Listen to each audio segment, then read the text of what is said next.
हाय YouTubers.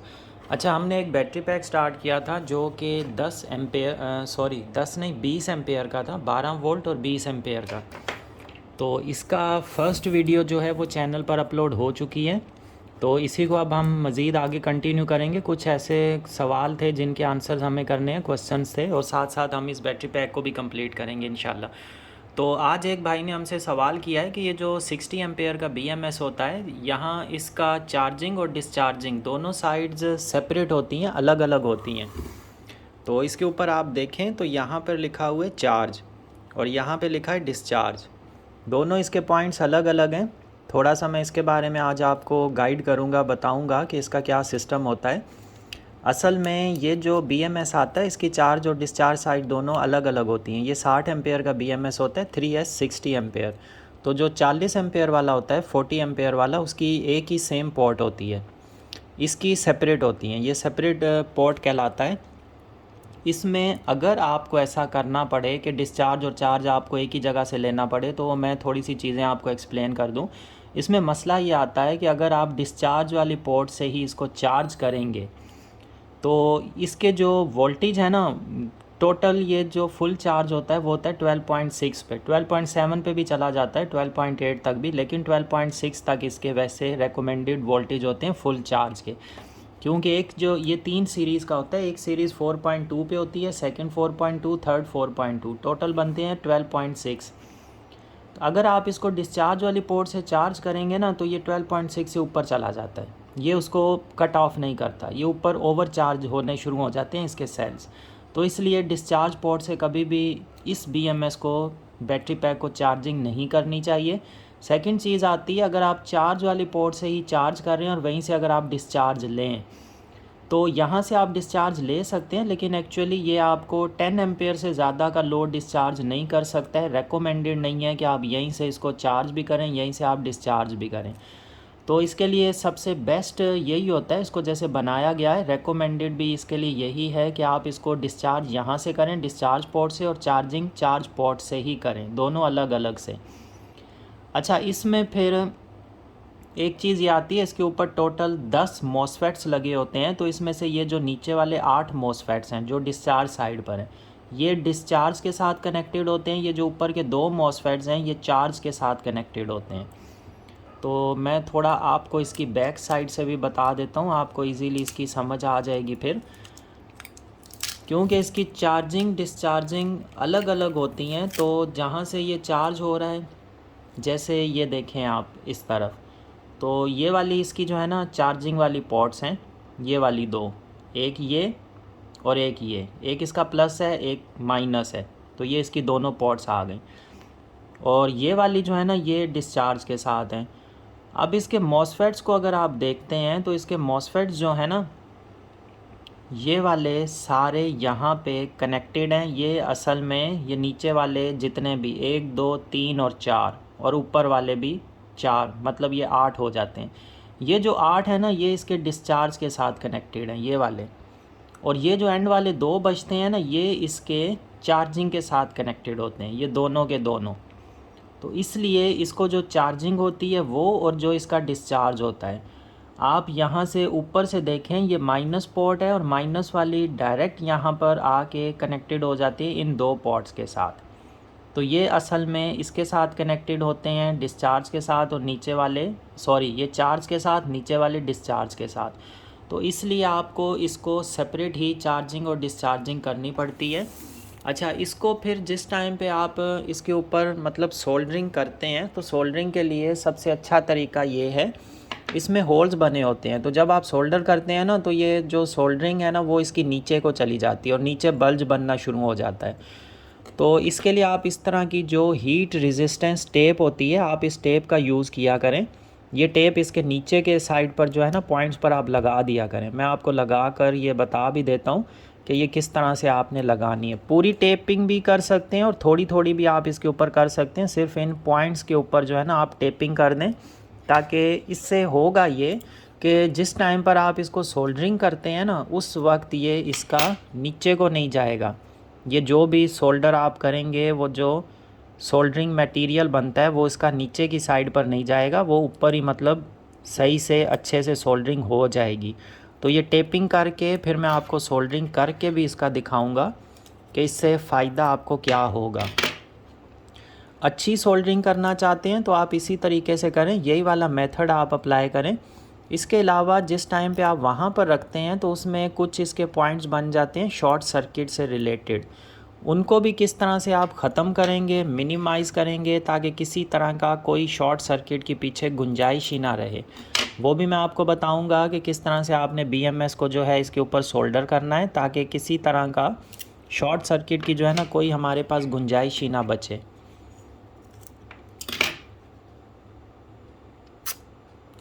तो पहले तो सबसे पहले हम इसको अच्छे से यहाँ पर टेपिंग करेंगे इसके सारे पॉइंट्स के ऊपर ताकि ये सही से टेपिंग हो जाए। और उसके बाद जो है ये असल में क्रेप्टेंट होती है, ये टेप होती है, इसका ये भी नाम आता है। और सेकंड जो है ना ये हीट रेजिस्टेंस टेप भी कहलाती है। ये आपको इलेक्ट्रॉनिक्स वाली शॉप से, मोबाइल वाली जहाँ से सामान मिलता है रिपेयरिंग का, इस तरह की शॉप से आपको ये मिल जाती हैं ये वाली टेप्स जो हैं। इसके अलग अलग फिर साइज़ आते हैं, 3-4 साइज़ के होते हैं। 5 mm होती है, 10 mm में आती है, 15 to 20 mm में आती है। ये जो है ये 10 mm में है, इसकी चौड़ाई के हिसाब से इसका होता है। अब आप ये देखें इसके सारे पॉइंट्स के ऊपर टेपिंग लग चुकी है। अब हम जिस वक्त इसको सोल्डर करेंगे ना तो इसका फ्लक्स बिल्कुल इसके ऊपर रुक जाएगा और आपको ये ऐसे भी पता चलेगा कि नीचे की जो शीट है ना वो भी ख़राब नहीं होगी। उससे आपको आइडिया हो जाएगा, पता चल जाएगा कि ये मतलब ठीक से हुआ है, टेप जो है वो ठीक से लगी है। तो पहले तो हम अपने सोल्डरिंग आयरन को ऑन कर देते हैं ताकि वो हीट हो जाए और हीट होने के बाद हमें इसको इसके ऊपर लगाना है। तो ये ऊपर टेपिंग इस वजह से मैं कर देता हूँ ताकि ये जो BMS है ना ये अपनी जगह पर रहे, अपनी पोजीशन पर, ये यहाँ से मूव ना हो। तो आपने ये ख्याल करना है कि माइनस वाला जो पॉइंट है ना उस तरफ आपने माइनस को ही रखना है। अगर आप इसको रॉन्ग कनेक्टेड कर देंगे यहाँ पे जैसे, तो ये BMS आपका जो है ना डैमेज हो सकता है। और अक्सर ये जो है ना डैमेज हो जाते हैं जिस टाइम पर आप इसको सही मतलब कनेक्टिविटी नहीं करते, आप उल्टे कनेक्शन जिसको दे देते हैं। क्योंकि इसमें माइनस और प्लस का जो है ना बड़ा ख्याल करना पड़ता है और आपको सही से जो है ना वायरिंग करनी पड़ती है। और सबसे पहले आप स्टार्ट लें इसके ऊपर माइनस से, उसके बाद जो है ना आप बाकी के इसके ऊपर करें। अभी मैं आपको सोल्डरिंग का भी एक थोड़ा सा तरीका बता दूंगा कि अच्छा तरीका क्या है, किस तरह से जो है ना आप सोल्डरिंग करें। सोल्डरिंग के लिए वायर जो है वो आप अच्छी वायर यूज़ करें।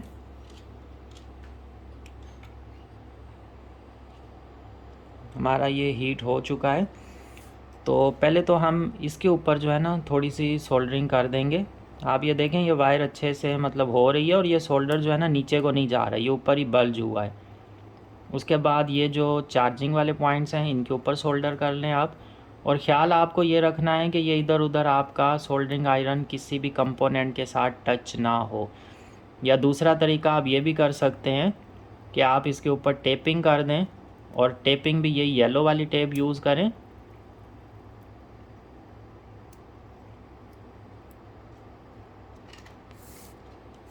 अब ये हमारे अच्छे से सोल्डरिंग जो है ना ये ऊपर पॉइंट्स बन गए हैं, ये बल्ज हो गए हैं और ये मतलब नीचे को नहीं जा रहा इन होल से, ये होल फिल हो रहा है नीचे। इसको वैसे भी टेप मिल रही है और ये हीट रेजिस्टेंस टेप होती है, ये इसको नीचे को नहीं निकलने देती। तो ये हमारा पॉजिटिव पॉइंट इधर उधर इधर सेम होता है, इसलिए हमारा आयरन अगर यहाँ पे टच भी हो जाए दोनों पॉइंट्स के साथ तो किसी तरह का कोई इशू इसमें नहीं आएगा। बाकी इधर करने के लिए आपने इन दो पॉइंट्स को आपस में शॉर्ट सर्किट नहीं होने देना है, इस चीज़ का आपने बहुत ख्याल करना है। क्योंकि अगर इन केस ये शॉर्ट सर्किट हो जाता है तो फिर जो है ना प्रॉब्लम वहाँ पर आ सकती है, BMS के कोई कंपोनेंट डैमेज हो सकते हैं। वैसे तो इसमें शॉर्ट सर्किट की प्रोटेक्शंस होती हैं, लेकिन जब आप ये आयरन की काफ़ी मोटा है, थिक है, तो यहाँ से अच्छा खासा शॉर्ट सर्किट हो जाता है। इसके बाद आप ये करें कि इसके जो नीचे वाले पॉइंट हैं जो उसके साथ टच होने हैं वहाँ पे भी थोड़ी सी जो है ना आप सोल्डरिंग कर दें, उससे ये होगा ये इजीली अच्छे से जो है ना कनेक्टेड हो जाएंगे। इस पे भी आप सोल्डरिंग कर दें, आपको नज़र आ रहा होगा ये यहाँ पे भी हो गई और इस तरफ भी हो गई है।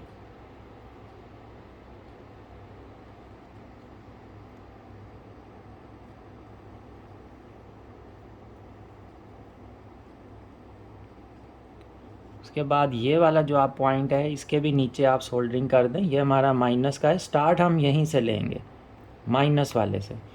सबसे पहले जो है इसके लिए आप इन निकल स्ट्रिप्स को भी नीचे को मोड़ सकते हैं ताकि वो अपनी जगह पर फिक्स रहें और वहाँ से हिले नहीं तो दूसरा तरीका ये होता है कि आप एक इस तरह का यूज़ कर लें एक, इसकी हेल्प से भी जो है ना, क्योंकि ये हीट अप हो रहा होता है, इसकी हेल्प से भी आप इसको अच्छे से अपनी पोजीशन पर रख सकते हैं।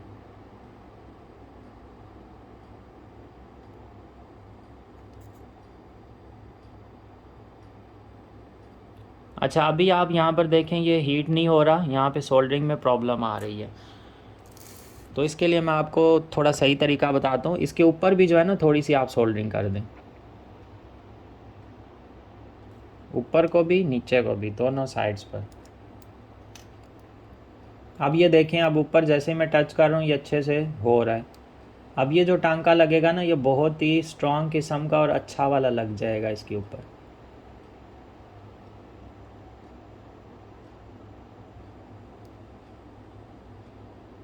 अच्छा खासा मोटा लग गया है और सही से लगा है। अब ये हमने सबसे पहले इसके ऊपर ज़ीरो कनेक्ट किया, उसके बाद आप इसके ऊपर 4.2 जो है ना इसको आपने कनेक्ट करना है। 4.2 हमारे पास है यहाँ पे।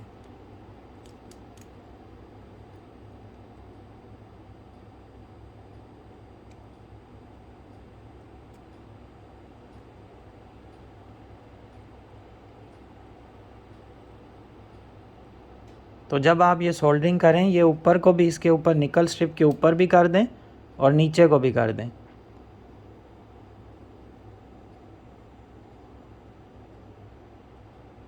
इससे ये होता है कि आपका जो टांका होता है ना वो बिल्कुल स्ट्रॉन्ग हो जाता है। वैसे ये जो होता है हमारा सेंसिंग वायर होती है। अब ये हमारा थोड़ा सा लूज़ हो रहा है, इसका ये वाला स्क्रू जो है ना ये लूज़ हुआ है। अभी कुछ ठीक है, कुछ टाइट हो गया। असल में ये हीट हो चुका है, ये पहले ही टाइट कर लेना चाहिए था। अच्छा, अब इसकी बारी आती है तो इसके ऊपर भी सोल्डरिंग हुई है।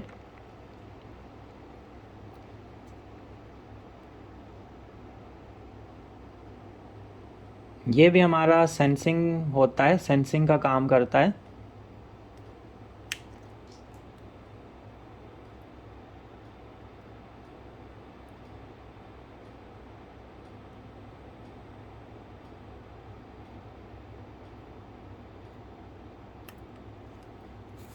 इसके ऊपर थोड़ा सा फ्लक्स कम था, अभी आप ये देखें थोड़ा सा फ्लक्स उड़ के इसके ऊपर आया है।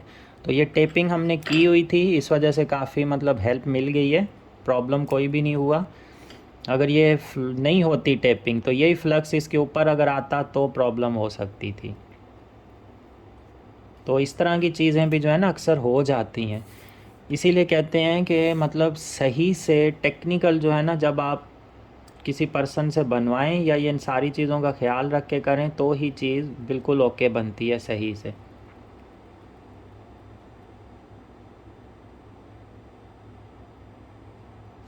अब इसको थोड़ा सा हम ड्राई होने देंगे। अब ये हो चुका है ड्राई। अब हमारे पास सिर्फ रह जाता है 12.6 वाला। अब इसके ऊपर भी हम थोड़ी सी सोल्डरिंग कर देंगे।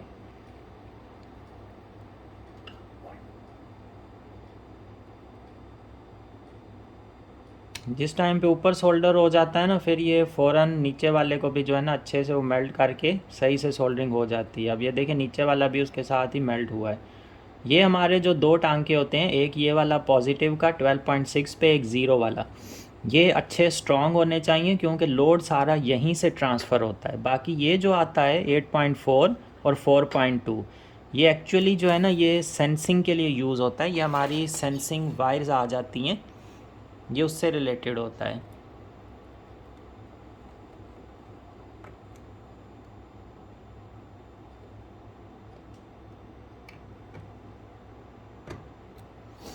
अभी हमने इसको टाइट कर दिया। ये हमारा सोल्डरिंग आयरन जो है ये फुल पे था,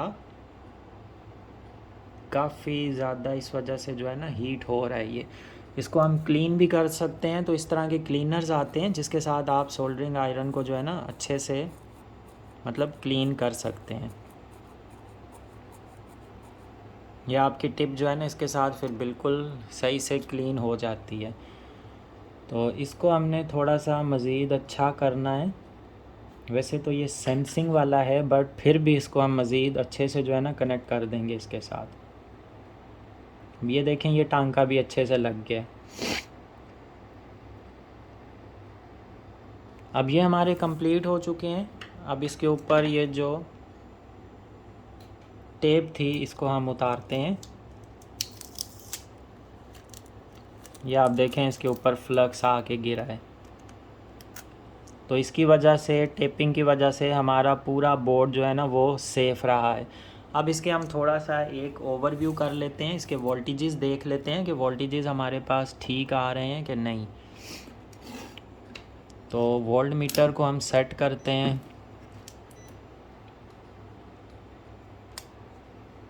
आपको नज़र आ रहा होगा इसमें सबसे पहले ज़ीरो और उसके बाद ये वाला तो ये आप देखें 4.05।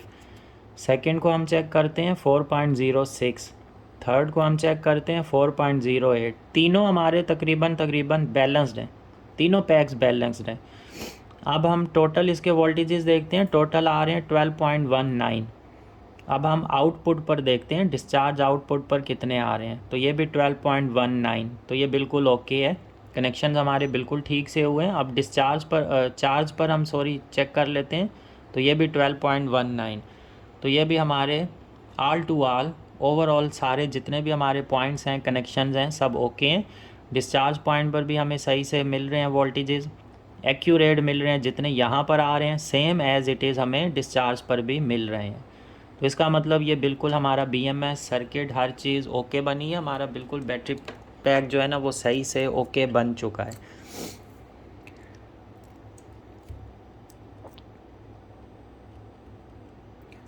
अच्छा, अब इसमें हमें करना ये है कि इसके साथ जो है ना हमें एक चार्जिंग के हिसाब से एक फ़िलहाल टेम्पररी हम एक लगा देते हैं कनेक्शंस। ये वाली हम यूज़ करते हैं अक्सर, ये मैंने बना के रखी हुई है क्योंकि ये लिपो चार्जर के साथ जो है ना बिल्कुल सही से कनेक्ट हो जाती है। तो चार्ज में पॉजिटिव उस साइड पर है, तो ये पॉजिटिव है इसका लाइन वाली जो है वायर। तो इनको जो है ना अभी हमने यहाँ पर कनेक्ट करना है ताकि यहाँ से हम इसको चार्ज कर सकें।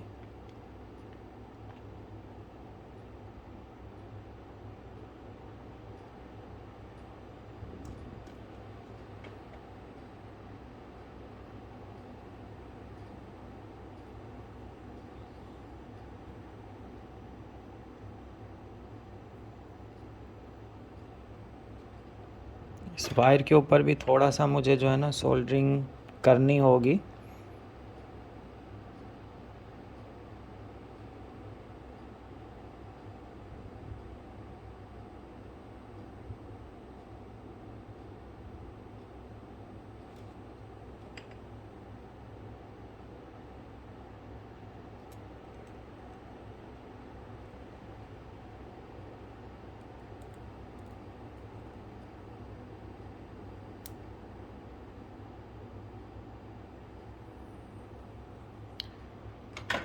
वायर यहाँ पे काफ़ी ज़्यादा यूज्ड हुई है जिसकी वजह से अभी ये थोड़ा सा प्रॉब्लम कर रही है। तो हमें इसमें से जो है न्यू वायर छील कर निकालते हैं ताकि वो अच्छे से कनेक्शन हो। वैसे तो हम इसको टेम्परेरी बेसिस पर ही यूज़ करते हैं। टेम्परेरी बेसिस पर इसलिए कि फ़िलहाल हम जिस टाइम पर हम ये बैटरी पैक डिलीवर करते हैं तब हमारा ये वाला कनेक्टर नहीं होता है, वायर भी ये वाली नहीं होती है। दूसरी वाली हम वायर लगाते हैं बिल्कुल न्यू। तो इसको हम छील के इसके अंदर से फ्रेश वाली वायर जो है वो निकाल लेते हैं ताकि वो अच्छे से जो है ना कनेक्शन उसका बन सके। अच्छा, एक चीज़ का आपने ख्याल रखना है, सोल्डरिंग आयरन आपका बहुत ज़्यादा करके हीटअप नहीं होना चाहिए। अगर बहुत ज़्यादा हीटअप होगा तो भी ये प्रॉब्लम कर जाएगा।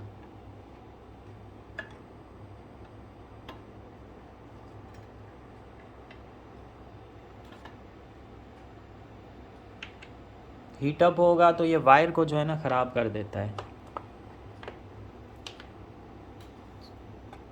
आयरन की टिप को अच्छे से क्लीन होना चाहिए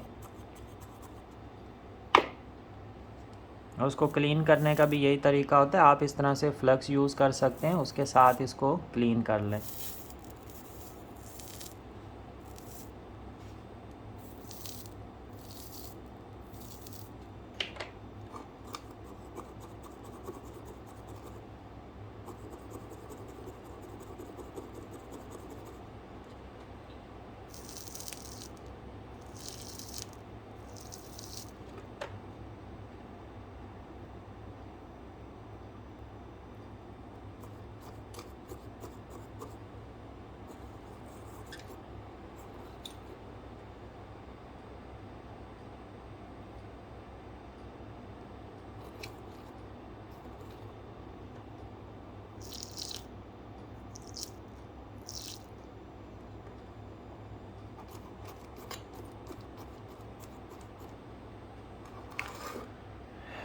अब इस वायर के ऊपर थोड़ा सा हमें करना है सोल्डरिंग।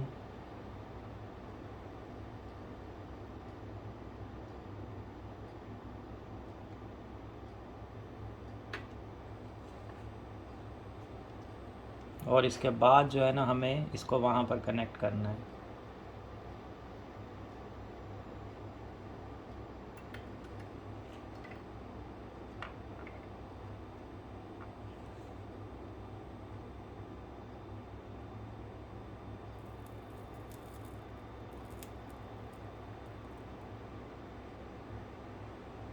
पॉजिटिव भी और नेगेटिव भी दोनों का आपको ख्याल करना पड़ेगा कि पॉजिटिव और नेगेटिव जो है ना आपकी सेम नहीं होनी चाहिए।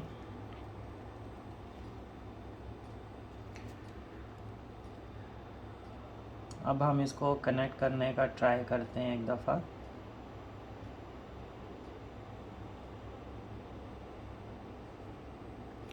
पॉजिटिव हमारी नेगेटिव आएगी हमारी इस साइड पर। ये कनेक्ट करते हुए आपने ख्याल करना है कि इसके साथ शॉर्ट सर्किट ना हो।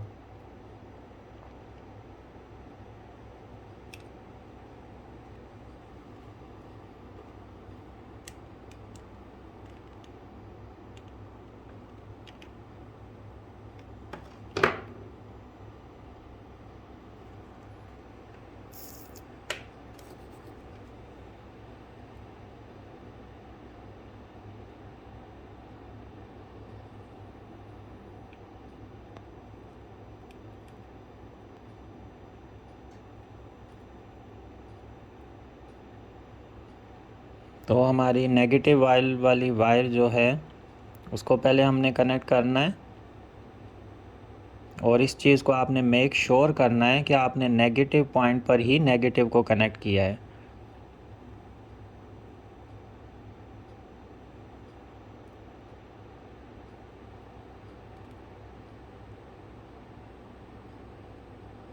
नेगेटिव हो गई, अब हमें पॉजिटिव को कनेक्ट करना है।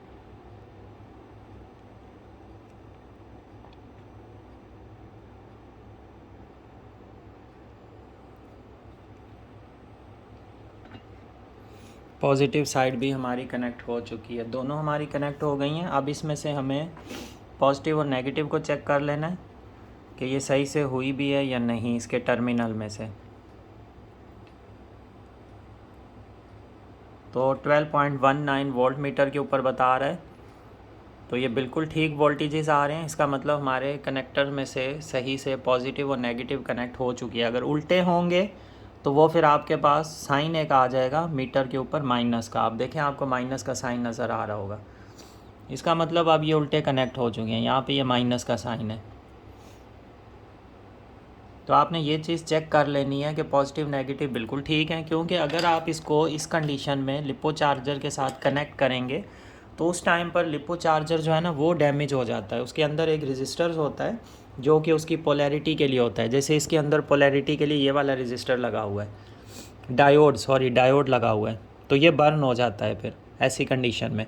अब हमारे पास ये हो चुका है, अब हम इसको चार्ज करेंगे। चार्ज करने के बाद जो है ना हम इसके ऊपर टेस्टिंग वगैरह करेंगे, इसको एक दफ़ा चेक कर लेंगे फुल चार्ज करके 100% लोड वगैरह। अच्छा, इसके ऊपर एक क्वेश्चन ये आता है कि इस तरह के बैटरी पैक को हम कहाँ पर यूज़ कर सकते हैं, कितने लोड के लिए या किस तरह से। तो उसके लिए थोड़ा सा मैं आपको बता दूं, ये जो बैटरी पैक्स हमारे पास आता है, जैसे ये 20 एम्पेयर का बैटरी पैक है, ये एक सीलिंग फ़ैन को चलाने के लिए बनवाया गया है। तो आप इसके ऊपर अगर एक सीलिंग फ़ैन चलाते हैं वो तकरीबन आपको 6 से 8 घंटे का बैकअप दे सकता है। ये छोटा सा एक बैटरी पैक आपको 100 एम्पेयर की बैटरी जब थोड़ी सी पुरानी हो जाती है ना, वो इतना बैकअप दे रही होती हैं 2-4 महीने के बाद। लेकिन ये छोटा सा बैटरी पैक आपको हमेशा इतना बैकअप देता रहेगा। इसमें कोई पानी वानी का मसला नहीं होता, डैमेज ख़राब नहीं होगा ये। अगर आप इसकी चार्जिंग डिस्चार्जिंग सही से रखेंगे, इसको बाकायदा हम पैकिंग करके फिर डिस्पैच करते हैं, तो इसके ऊपर कवर आता है अच्छे से, ये बिल्कुल सही से एक बैटरी पैक बन जाता है। आप मेरी वीडियोस में भी देख सकते हैं ये चीज़ें। अच्छा, इसके ऊपर आप एक AC/DC फ़ैन चला सकते हैं। उसके अलावा अगर बात आती है रूम कूलर की, अगर आपके पास 1 से 1.5 घंटे की लोड शेडिंग है तो फिर आप ये वाला बैटरी पैक के ऊपर रूम कूलर भी चला सकते हैं, पेडेस्टल फ़ैन भी चला सकते हैं। लेकिन ये वैसे इसको उसके ऊपर 3 घंटे कम से कम बैकअप देना चाहिए, लेकिन वो लोड ज़्यादा हो जाता है, 6 to 7 एम्पेयर का लोड बन जाता है, तो ये बैटरी पैक जो है ना जल्दी कट ऑफ कर जाएगा। अगर आप इसके ऊपर 3 एम्पेयर 2.5 एम्पेयर का एक सीलिंग फ़ैन का लोड चलाएंगे, ये लॉन्ग टाइम के लिए आपको बैकअप देता रहेगा। इसके लिए वैसे ये 20 एम्पेयर का बैटरी पैक है। रेकमेंडेड जो लोड है वो 2 एम्पेयर आता है। जैसे अगर आपके पास छोटा चाइना वाला फ़ैन है, वो आप इसके ऊपर चलाएं जो 1.5 से 2 एम्पेयर लेता है। वो फ़ैन इस बैटरी पैक के ऊपर आपको 10 घंटे से 12 घंटे का बैकअप देगा। लेकिन अगर आप एक रूम कूलर चलाते हैं, आप रूम कूलर को चार्जेबल रूम कूलर बनाना चाहते हैं, वो भी आप बना सकते हैं। ये उसके साथ अटैच कर सकते हैं, इसको साथ में चार्जर आप लगा दें। जिस टाइम लाइट होगी वो चार्जर और सप्लाई के थ्रू आपका रूम कूलर चलता रहेगा। लाइट जब जाएगी तो ये आपको 1 से 1.5 घंटे का बैकअप ये बैटरी पैक दे देगा, छोटा सा बैटरी पैक।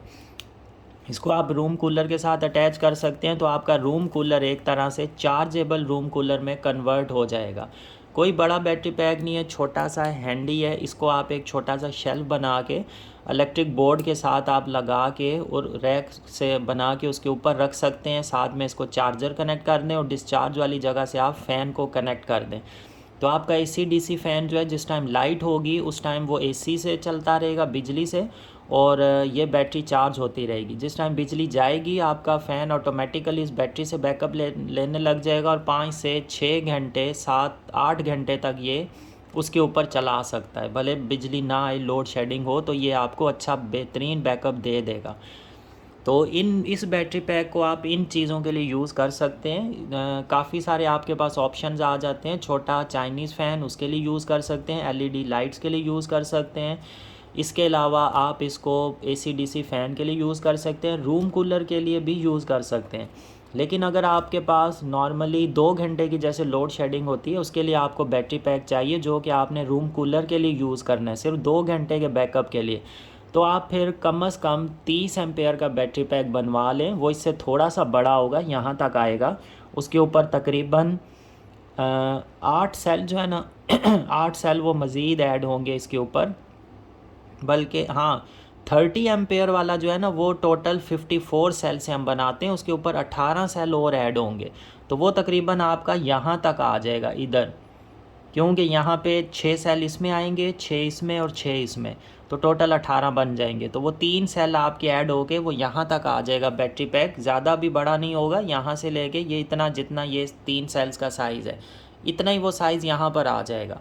उसको आप रूम कूलर के साथ अटैच कर दें, आपका रूम कूलर जो है वो चार्जेबल रूम कूलर बन जाएगा।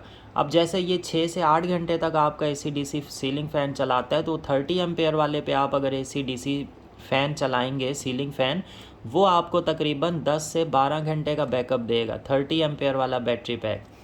तो ये इस बैटरी पैक के बारे में काफ़ी सारी डिटेल्स हमने डिस्कस कर ली हैं, काफ़ी चीज़ें आपको बता दी हैं। ऐसे बैटरी पैक अगर आप भी ऑर्डर करना चाहें, ये बहुत ही ज़बरदस्त किस्म का बैटरी पैक बना हुआ है।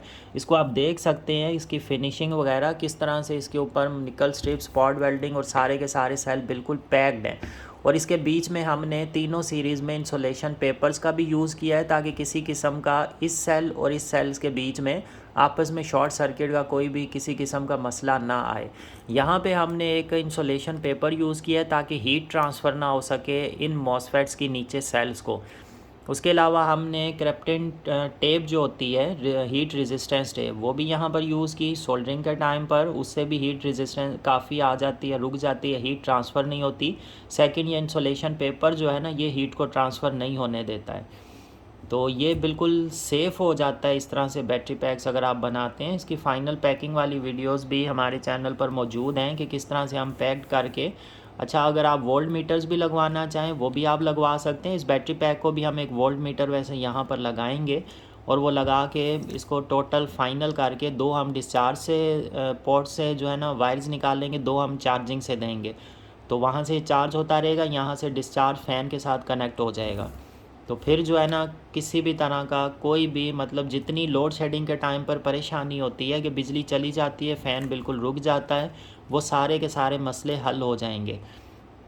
अच्छा, फिर बात आती है इस बैटरी पैक को क्या सोलर से चार्ज किया जा सकता है? तो बिल्कुल चार्ज किया जा सकता है, लेकिन सोलर चार्ज कंट्रोलर में वोल्टेज की इसमें थोड़ी सी सेटिंग करनी पड़ती है। उसकी वीडियोस भी चैनल पर मौजूद हैं। आपको वोल्टेज जो है ना वो 13 से 13 से लेकर 13.3 के बीच में जो है ना सेट करने पड़ते हैं। आप 13 पे भी सेट कर सकते हैं, आप 13.3 पर भी सेट कर सकते हैं। बेहतर ये आप उसको 12.8 या 13 पे सेट कर दें तो आपका ये बैटरी पैक सोलर से चार्ज होता रहेगा और डिस्चार्ज के टाइम पर आपको बैकअप देगा। तो ये बहुत ही एक ज़बरदस्त चीज़ बन जाती है आपके पास। तो आप भी इस तरह के बैटरी पैक बनवाना चाहें तो हमें व्हाट्सएप पे ऊपर कांटेक्ट कर सकते हैं, अपना लोड हमें बता सकते हैं। और बैटरी पैक आपको 20 एम्पेयर चाहिए, 30 एम्पेयर, 40, 50, 80, 100 एम्पेयर, जोन सा भी बैटरी पैक चाहिए वो आप बनवा सकते हैं।